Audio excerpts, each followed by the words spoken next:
bids are in. The gavel is dropped. Ladies and gentlemen, here at WineBid, we are finally hammered. That's right. This is WineBid's podcast dedicated to all things wine value, wine retail, wine auctions, and quite frankly, just wine. I am Jeff McGurn on WineBid's marketing team. With me, as always, is Paul Walker, our wine expert.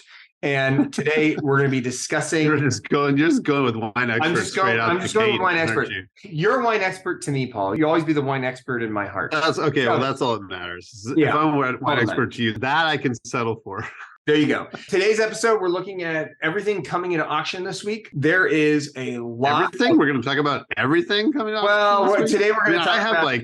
We're talking about 280 picks or something, but that's just a fraction of what's in this week. So we're gonna, today we're gonna talk France. Well, on this episode, we're gonna talk France, and then we'll do another episode for the US. We'll do, and maybe even the rest of the world. So I want to jump right into it. I thought we have some interesting stuff. So we have an 04 Pontet Canet. So you're starting with Bordeaux. I'm going to start with Bordeaux this week. We did Burgundy. Okay. 04 Pontet Canet. The reason why I'm starting with this one is because it's got 22 years of age and it's basically at release price at $95. And we've got two of them. So I think like getting an 04 Pontet Canet, with age on it, I think that's a fantastic deal. Sorry, not 22 years, 19 years of age. You said the 04? Yeah. Okay. And then we've got a 2010 for 230. No, I was going to mention the 2000 because the 2000 is in at 155 and also a good deal. I think it's better. I think it's just sort of more in the range, right? Of like the kind of the next gen Pontet Canet is quite a bit more expensive. So how much did you say the 10 was? 2010 was 230. And it's because of the 100-point scores. That's the problem. It's because of the 100-point scores, but I'm sure the 04 is quite good. And it's $95, right? It's under. I'd still pay a little bit more for the 2000. It's a superior vintage, and I'll smoke the 2004. We're not all we're not all rolling in Benjis like Paul Walker. No. I think for it's not that much more. It's not that much more. Well, and it's a superior vintage for another $60. So I was looking at the 1990 Leo Vaubartin for $175. I actually thought that was a good deal for a 90. Yeah, I noticed there's quite a few 90s. I think we mentioned Grand Prix Lacoste before. I actually skipped over that because I know we talked about it. And there's some fantastic stuff across the board. Let's see. I think everything this week I picked I did pick, there was a couple 89. There's 89 and 90 Pichon-Baron, which I always love mentioning. They're just incredible wines. They are both, I would say, second growth, but they both blow other wines out of the water. Yeah, in the first growth category for both vintages too, for both 89 and 90. And they're both under $300 at reserves. And then there's also 2000 Pichon-Baron at 220 and 2009 at 205. So there's this quartet of smoke and vintages for that wine. Did you see the 2016 Vin Blanc de Palmer? Yes, I actually highlighted it. So here's what's interesting. So this wine of any vintage we've only seen, and I know I'm gonna get taken to task for saying this, but this one we've only ever seen show up at auction of any vintage 4 times. All we have to say is you'll never see it again, and you'll never see it again. So I looked up the history of this. Are you familiar with the history of the Vin Blanc de Palmer? Yeah. No, I'm not. I've never had it. I don't think I've ever seen it. It's very rare. So it started in the early 1800s. I guess it was customary for Chateau to produce a bunch of barrels of wine for personal use and consumption, right? Not dissimilar to what we saw last week, which the Petrus. Oh, the Saut-Loup, yeah. Good loop. So this continued, but it ended by the 1930s with the onset of World War II, right? Huh. And so the Vin Blanc it basically was gone after that. Now, fast forward to the late 1990s, and they discovered some in the Chateau cellars. They discovered 2 bottles of 1925 Vin Blanc. Really?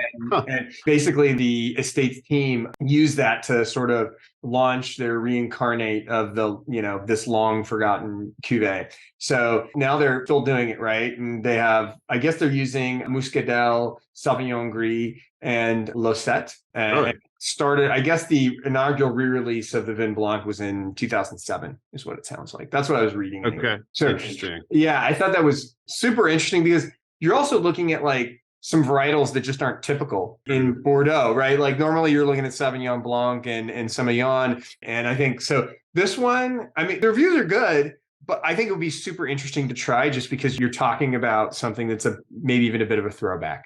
And it's yeah, I mean, it doesn't sound like a normal Bordeaux Blanc blend at all. It's no. Sauvignon Gris, and what was the other variety? So it's the 16 is made of 40% Muscadel, 34% Sauvignon Gris, and 26% Losay. Losay. Huh. How do you spell that? Loset. Oh, interesting. Yeah, that's really, really cool. There you go. So yeah, this is part of our very expensive white wine club. Very expensive. But like, I mean, it's $300. I think maybe not the big difference. This one seems to be quite a bit more rare than I think even some of the other white wines. Right. It's true. And it's like, it's kind of in a class by itself because it's got these three varieties that you don't see in Bordeaux, or at least I've never heard even were grown there. And, nobody else is making a wine probably quite like that. So that's like an ultimate wine geek kind of, dinner wine you could bring to show off that, for sure nobody's going to bring that. Right. It's like a Bordeaux dinner or something, and you're drinking all this random red Bordeaux. It's a great white wine to bring to show off with.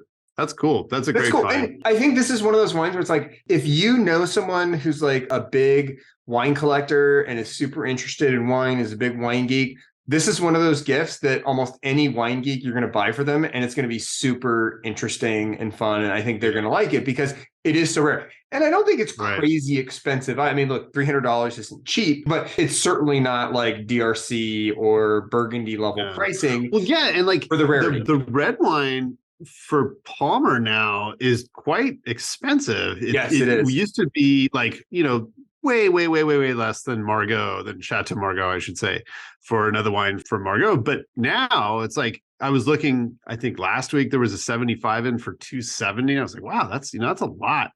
And there was a couple mags of the Alter Ego, the second label, kicking around, 17s at 180, which, not too bad, but still like 2000 Alter Egos, 125, even second label. That's not cheap. No. And so, the 82 Palmer is 350, the 09 is 315, so it's not Palmer is not cheap territory as it is. So I think the white wine, that's very cool. You know what? I think, and you might have seen this too, the red wine equivalent this week, at least my pick, is that multi-vintage Le Pen trilogy. Did you see that? No, that must have come in recently. I haven't seen that. Yeah, and I don't know too much about, well, actually, I don't know anything about. I think that initially it was sort of like declassified fruit that Le Pen didn't use in their flagship wine. At least that's kind of the tiny blurb that I read when I Googled it. But yeah, and it's a blend of 11, 12, and 2011, 2012, and 2013. It's a mag, and it's $500. So yeah, there you go. Bring these two bottles to a dinner. Was $460. It's got two bids. Yeah, it's probably arguably harder to find than the flagship. Yeah, I mean, a lot cheaper, a lot cheaper, but very hard to find. Significantly cheaper.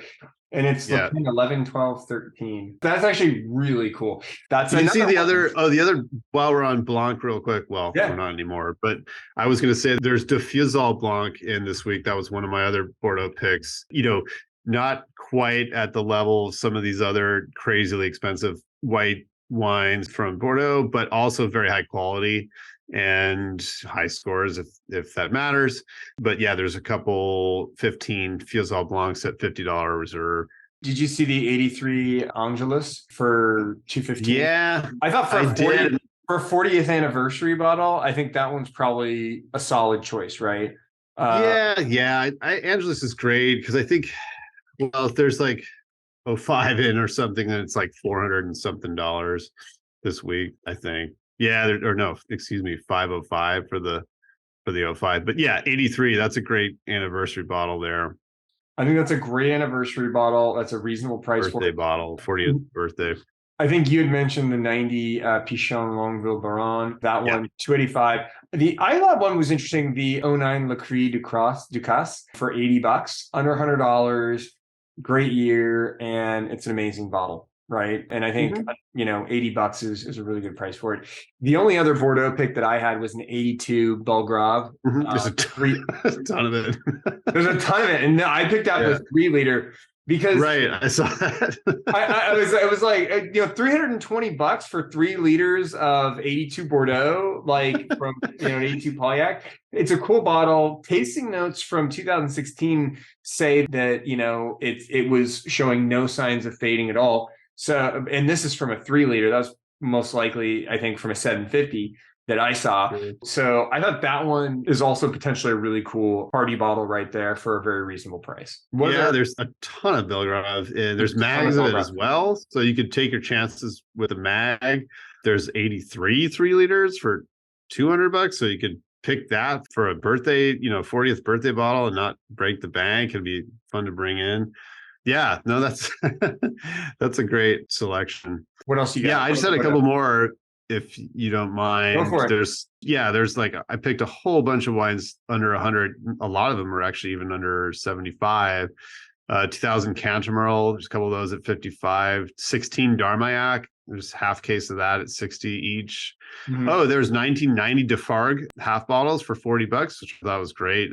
I think Dechem owns this property, and it's a heck of a lot cheaper. It's from a fantastic vintage. Let's see, talked about Fusail Blanc. There's 19 Giscourt at 55, 14 Grand Prix Lacoste at 60, Vieille Cure 03 at 36, obviously has a bid. 2000 Lafon Rocher I talked about, or it was Ponticanet. Anyway, 2000 Lafon Rocher is at 75, and Phelan Segur 19 is at 45, and that was it for under 75. Let's see, there's an 03 Operion at 490. I picked it because I had this wine a few years ago. I was blown away, and it's from a hot vintage, but it's very, very good and probably tastes great now. I had it like 6-7 years ago, and it was excellent.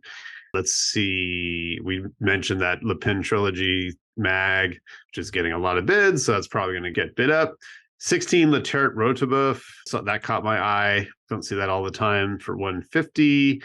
And I think, yeah, that was, 89 costs. There are a couple of those in for 190. It's really, really good wine. I've had it a few times. It's phenomenal. So yeah, that's so good. Let's go to Burgundy. Right. So, couple that I picked out. I'm curious to get your thoughts on these. 08 Domaine Pinceau Moret Saint-Denis Premier Cru Cuvée La Alouette already has a bid, 125. Right, it's already seeing action. I mean, is this a good deal for an 08 Premier Cru? The Moret Alouette, yeah. I mean, it's funny. I picked out some other 08s myself. I think it's a little bit of a controversial red vintage. It wasn't super well received universally, but there are some great wines. So if you know the wine, that's always my sort of advice, is to, taste before you buy. That's not always easy to do, especially with wines like Ponceau. But Cuvée Alouette, Moret, it's pretty good.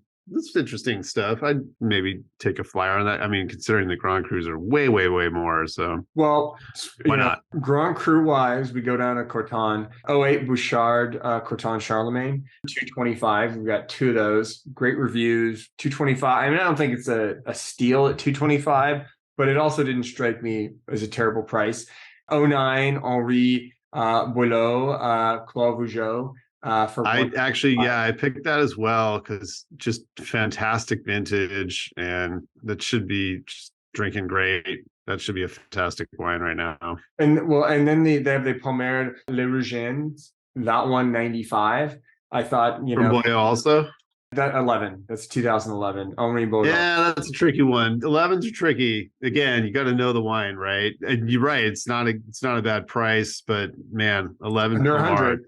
Right, 11 Pommard's got to be that's going to be a challenge. What about the 05 Georges Ligné Chevry Chambertin Georges Ligné Combatte. This one already has action on it. We got 3. Oh, Combat 05? Yeah, the Georges. Yeah, that was another one of my picks, actually. No, that seemed to be under to me, and again, I don't want to get in trouble for saying underpriced, but hey, the market's going to take care of it. The market always, via the auction, the market takes care of it. The market watches and listens. No, yeah, Georges Ligné, Gevrey, Combat, 80 or 05 for 81. That will probably be, I think it'll get pushed up to close to 100, if not more. So, What about this '05 René Leclerc Gevrey Chambertin Lavaux Saint Jacques?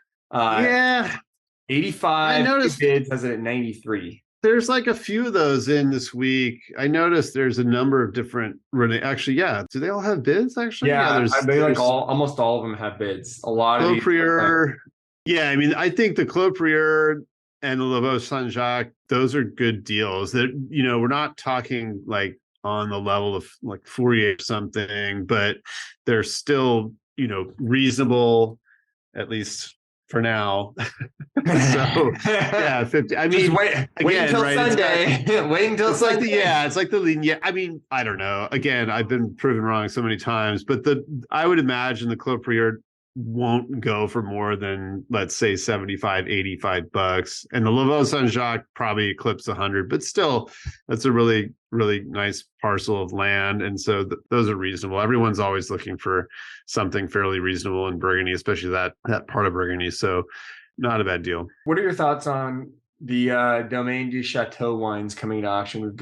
I picked out the '08 Domaine du Chateau de Chaury, Beaune, Lecras, Villers-Vignes. This one already has a bid, 45, took it to 46. A few bottles from this domain are already getting action. Yeah, it's interesting. Not a place I'm familiar with at all.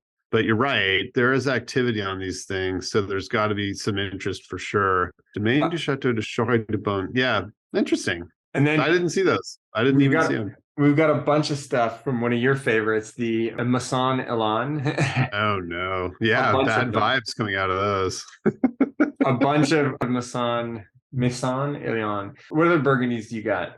Let's see. I had quite a few picks this week just because there was a lot of interesting things that, like the Leclerc, there's a lot of kind of, wines that don't get all the attention that the big boys get. Of course, we do have some of those too, so I didn't want to ignore them. But let's see, there's '08 Oudla Noyat Beaumonts at 165. We talked about '08 being controversial, but I still thought that kind of stuck out as interesting. There's 85 Bitouze Prieur Volnay Pitour Magnum for 210. That was cool. And 85 Mag for $210. Definitely didn't seem too bad. If you want, I hate to say it, but cheap Costerie, there's a 19 Montelly for 180. It's a red wine, obviously, but hey, that's about entry-level price for anything Costerie. There are some great Dujac wines, '08 Maurice Saint-Denis for 180, and 18 Les Beaumont for 325. There's a trio of Georges Roumier, Chambolle-Musigny, 16, 17, 18. And let's see, a couple new Leflevres up this week. Domaine Leflevre, that is, Batard 94, 590, and '02 Batard for 1,000. 98 Trappé Chambertin stuck out at 300. That's amazing. I think to get Chambertin at that price with that amount of age on it from it's a great producer. I don't think it gets the attention again that some others get, but still excellent wine. '08 Francois Gonu Volnay Clos de Chêne at 55. I thought that was a good deal. There's some Frederick Esmenen in this week, always fairly reasonable. 2010 Étournel Saint-Jacques at 85. '09 Rouchat at 140. 2010 Rouchat at 160. 90 Jeanté Pancio Charme Chambertin at 215. I thought was a good deal. There's some Gerard Raffet Clos de la Roche 13 at 120. 14 Clos de Vougeot 125. Some Felatig wines, 11 Lake Carrière, Chambolle-Musigny Lake Carrière at 70, Combat '08 at 75, and 11 Combat at 75. You mentioned the Boyau Clos Vougeot. Jean-Jacques Confront, Chambolle-Musigny 05, that's got a bid at 61 currently. 89 Jean-Noël Gagnard Chassagne Montrachet Morgeau Rouge, I thought was really interesting. I haven't seen that in a long time. 61s, it's got a bid. And there's also an 89 Jean-Noël Gagnard Santenay Clos de Tavannes, which is quite interesting to see a nice aged Santenay. There's a bunch of Lucien Lemoine wines in. '09 Clos de la Roche 210, '09 Clos Saint-Denis for 190, and 16 Corton Renard. I picked those three. Maison Méo-Camazé Frères Sœurs Bourgogne Rouge 42. Anything with Méo-Camazé on it, that's a pretty inexpensive price for something from that realm. Oh, 91 Mongiard Mouniré Old Vines at 350. I thought was really interesting. And then there was 76 Patriarche Musigny. There's two of those for 280, which I thought was really wild. I don't know the wine at all. I don't ever tasted it, but for Musigny, that's not a bad price. Oh, 93 Paul Pernod Pouligny Les Pucelles. That stuck out. Don't see that aged whites like that too often. Philippe Paquelet 11. Paquelet is always popular with a certain contingent. Let's see, 11 Gevrey Chambertin at 73. It's got some bids. And 06 Nuit Saint Georges at 68. And then there's a 67 Damois Chambertin Clos de Bez, 390. Another interesting older wine, older Grand Cru there. Couple 02 Pierre Metreau whites. There's Merceau Perrier for 130 and Pouligny Montrachet Combet for 165. And then our favorite, Pierre-Yves Colin-Moret. There's some great 14s. Merceau Charmes at 360. The Saint-Aubin Merger d'Antachien for 160. Saint-Aubin Perrier for 160. And then 14 Centenaire, Cep Centenaire Old Vines at 80. Sylvain Catillard Von Romane 18 at 230. And let's see, that was my list of Burgundy. All right, well then let's head over to Champagne, just a hop, skip, and a jump, because there was some really interesting champagne in auction this week, coming in auction this week. 1999, 3 liter of 99 Cristal OWC, which I thought was pretty cool to see a 3 liter of Cristal. That was neat with some age on it. We had this non-vintage Tarlant Brut Nature Blancs, La Vigne d'Antan. What's interesting is, are you familiar with this producer? Mm-hmm. Because I don't know if you're aware of this, but their vineyard was planted in 62 and it was done without the use of American rootstock. So what you're getting here is actually probably a lot closer to and has higher fidelity to the original wine grown in Champagne pre-phylloxera. Did you know that? I didn't know that. No. Yeah. Now I do. I've been educated. Yep. So really sort of interesting how they're doing that, right? And then it's funny because there's 2 of them. It looks like there's 2 of them, 2 different lots, 3 bottles. And I believe they're the same disgorgement dates also, but they're priced quite a bit differently. Maybe it's because one of them's got a whole bunch of bids on it already, but there's 2 at 120 and 1 at 76, which I thought was kind of funny. Yeah, I thought that was hysterical too. That like, well, I'll go for the one that's 76.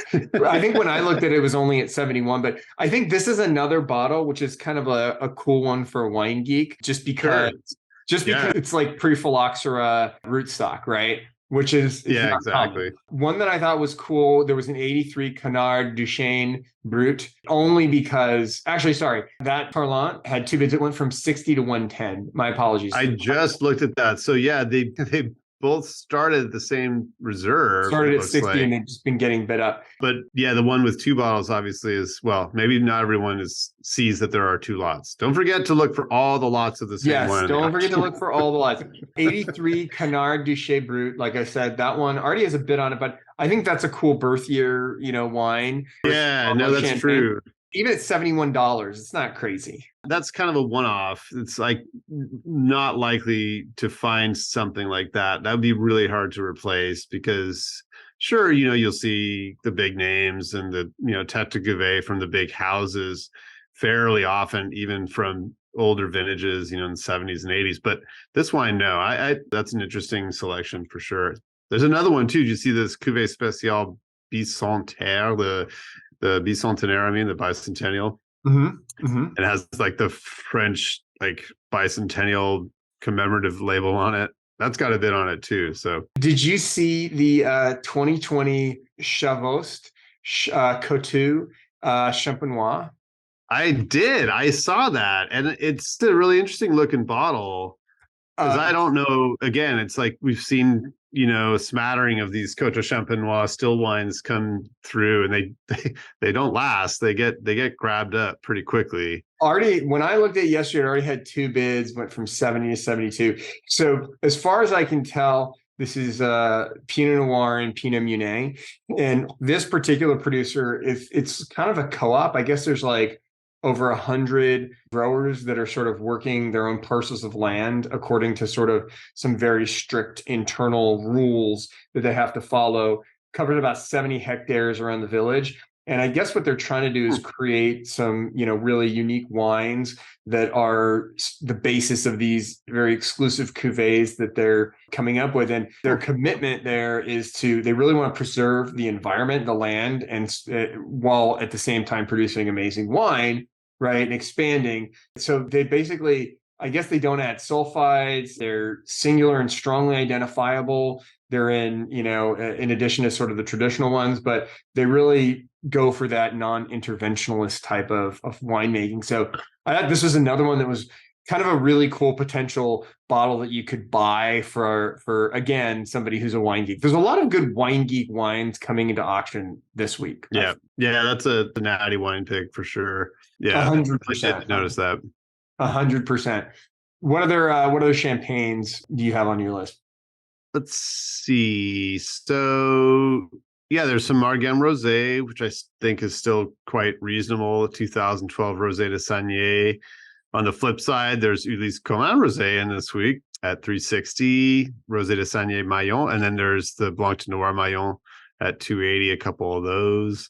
There's some Veuve Clicquot Rosé 2012, which is probably fantastic. 5 of those at 85. We talked about the Tarlant wines. There's Pierre Peters, my continual favorite here. There's the very special, the L'Étonnant Monsieur Victor edition TB.15 or something. Anyway, that's like super, super top tier stuff.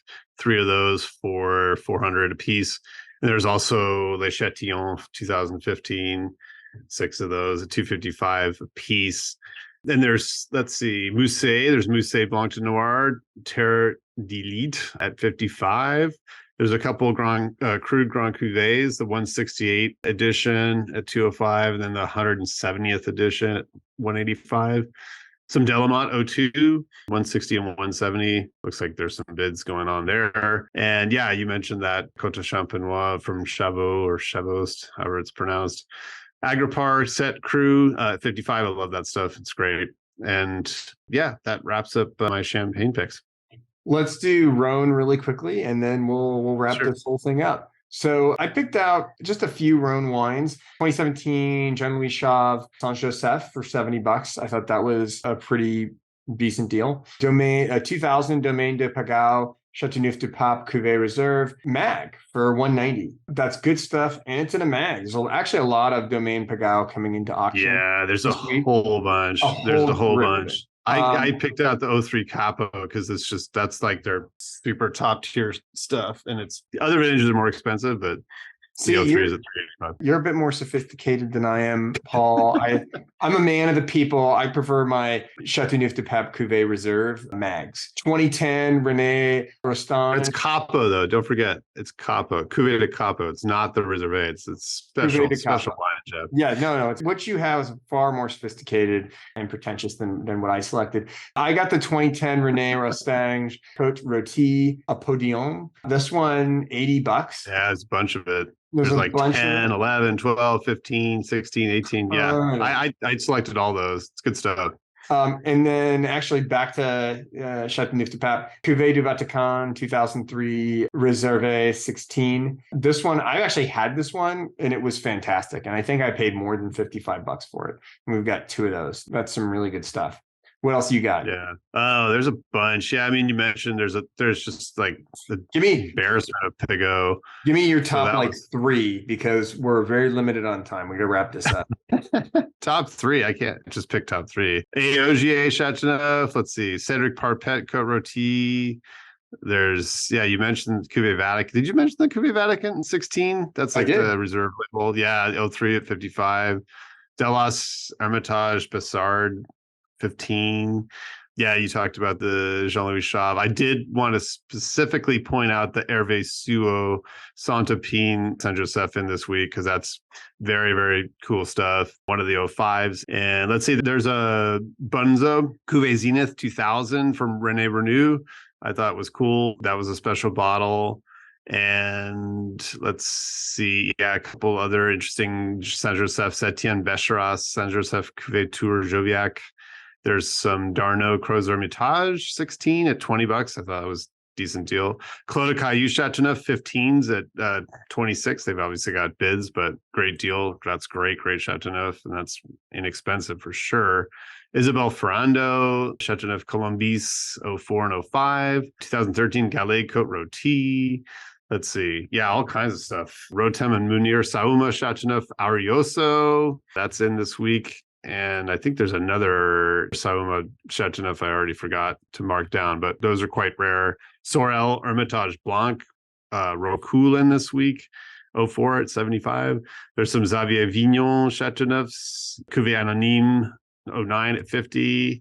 And then there's Reserve 7, 9, and 10, 1.5 liter at $100. And I think that kind of wraps it up for my Rhone picks. Oh yeah, 4E Côte Rôtie. There's 4E Côte Rôtie 11 and 4E L'Artzélé Syrah 11 at 21. And also Saint Joseph 2010 Vieilles Vignes and 11 Vieilles Vignes 50 and 40 respectively there. So yeah, lots of neat stuff from the Rhone this week. Lots of great Chateauneufs that we don't see that much. There's a whole bunch more we didn't even mention. Cedric Parpet Côte Rôtie Montemont also 05 and 16. So lots of great Rhones in this week. So much amazing Rhone wine. And with that, we have to sadly wrap up. But this has been Jeff McGurn and Paul Walker with WineBid's Finally Hammered, wishing you happy bidding and cheers. Cheers.